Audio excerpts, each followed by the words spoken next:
Bharatiya Janata party तार अभ्यासगत process रे प्रक्रिया रे जेबे जेबे निर्वाचन हारिबा को जाए विरोधी दल मानक उपरे विशेषकर शासक दल मानक उपरे मिछ फॉल्स एलिगेशन कोठी सरकारी कलर अपव्यवहार हैला कोठी अर्थ बंटन हैला एभली सबू मिछ एलिगेशन दे थाए। ये स्वाभाविक प्रक्रिया भारतीय जनता पार्टी निर्वाचनी प्रचार रे कोठी ना कोठी ए निर्वाचन प्रचार समय रे मने हैला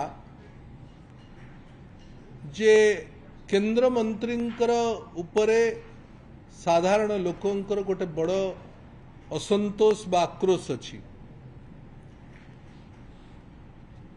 तांकर संबलपुर लोकसभा संसदीय क्षेत्र रे जो भली भाबरे विकास मूलक कार्यक्रम केंद्र सरकार तरफ विशेष करी मंत्रींकर तत्वावधान रे हबार कथा ताहा हेई पारी नाही। या लोकंक मन भीतर गोटे बड़ आक्रोश एवं बड़ दुख अछि। आमर मने होची जे प्रचार प्रसार समय रे विगत मासे धरी मासे 2 मास धरी भारतीय जनता पार्टी एवं भारतीय जनता पार्टी प्रार्थी अनुभव करिथिबे जे लोकंक भीतर असंतोष अछि एवं ए असंतोष रो कारण निजे प्रार्थी एवं निजे तांक दल। संबलपुर एवं कटक मध्य थिबा जातीय राजपथ 55 आमे बारंबार की कथा उठेइछु आज मध्य पुनर्बार उठुछु कारण एई कथा अंचल रे बारंबार की उठुछि साधारण लोकंक पाखरु जे संबलपुर एवं कटक मध्य थिबा राजपथ 55 जातीय राजपथ 55 रो काम मरामती इत्यादि कौन सी कथा आगे नथिबा कारण जहाँ केंद्र सरकार तत्वावधान हबार कथा एवं केंद्र सरकार समस्त कामर दायित्व निजे मंत्री नहीं छिले। बारंबार सेठी एक्सीडेंट होउची केते जे जनजीवन या भितरे जाइची संबलपुर एवं कटक नेशनल हाईवे भितरे ताहा सर्वजन विदित। आपण मानक टीवी चैनल रे एवं खबर कागज रे मीडिया रे आमे समस्ते ताकू जानिचे देखिचे। लोकंकर से असंपूर्ण कार्य प्राय गोटे बड़ आक्रोश अछि।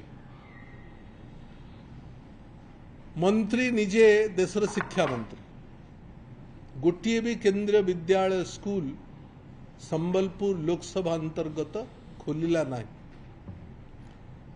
दायित्व संपूर्ण भाव तांकर ही थिला। स्किल डेवलपमेंट मंत्री मध्य केंद्र रे सीए किंतु केंद्रर एकमात्र स्किल डेवलपमेंट सेंटर गोटे भी स्किल डेवलपमेंट सेंटर संबलपुर अंतर्गत लोकसभार 7टी जाक विधानसभा रे कोठी गोटे भी खोली पारला नहीं। बरम जगन्नाथ मंदिर रो जो काम हला एवं मां समलेश्वरी जो काम हला ताकू भारतीय जनता पार्टी रो संबलपुर लोकसभा संसदीय क्षेत्र प्रार्थी एवं तांकर दल उभय केतबळे विरोध कले केतबळे अवरोध कले केतबळे प्रश्न उठेले केतबळे नापसंद करले। विभिन्न मत मंदिरर जगन्नाथ मंदिरर एवं समलेश्वरी मंदिरर आराध्य देवता प्रभु जगन्नाथ एवं सेठिकार समलेश्वरींकर मां समलेश्वरींकर मंदिरर आज जो नवीकरण हिची ताहा बोधे ओडिशार विभिन्न अंचल रे जो मंदिरर नवीकरण सरकार दायित्व नहीं समलेश्वरी मंदिर बोधुए देखिला भली गोटे जिनिस हिची आपण माने निजे मध्य ताको अनुभव करथिबे। महानदी कोलफिल्ड बारंबार खिरी आमे कहिछु जे कोयला संपदर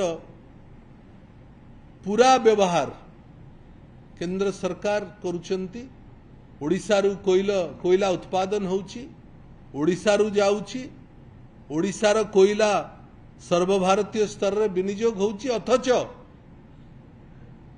कोयलार एमसीएल रो समस्त सीएसआर फंड को गोटे सीएसआर फंड रो विनियोग किभली ढांचा रहला ताहा आज पर्यंत लोकलोचन को आसला ना ना केंद्र मंत्री करले ना भारतीय जनता पार्टी करला ना एमसीएल करला। रोजगार कथा आमे कहिलु बारंबार करी सेठिकार अंचल लोक भी कहिले आमे भी कहिलु साधारण भाव में कथा हला जे पब्लिक सेक्टर एमसीएल तुम्हें एठू कोयला उत्पादन करुचो एठू रोजगार करुचो एठू संपद नौच अंततः स्थानीय लोकों को रोजगार रो व्यवस्था करो। बंधुगण रोजगार तो हैला किंतु कहा पई हैला मध्य प्रदेश एवं बिहार रो युवक मानक पई हैला जो मध्य प्रदेश एवं बिहार रो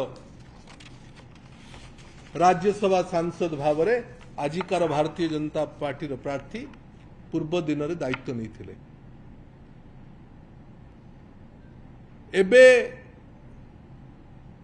आमर अनुभव होउची अनुमान होउची जे निश्चित भाव में भारतीय जनता पार्टी रो प्रार्थी संबलपुर लोकसभा संसदीय क्षेत्र बुलुचंती देखुथिबे अनुभव करुथिबे जे हुए तो 10 वर्ष शासन व्यवस्था भितर केंद्र सरकार रो यदि आमे ए सब काम भारतीय जनता पार्टी ए सब काम जदि करिथांता हुए तो आज लोकंकर नापसंद हबार सामना करने को पड़ी न था।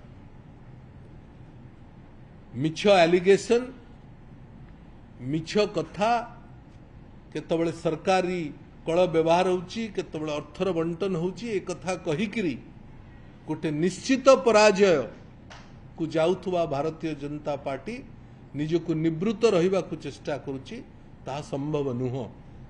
भारतीय जनता पार्टी रो संबलपुर लोकसभा क्षेत्र रे पराजय सुनिश्चित।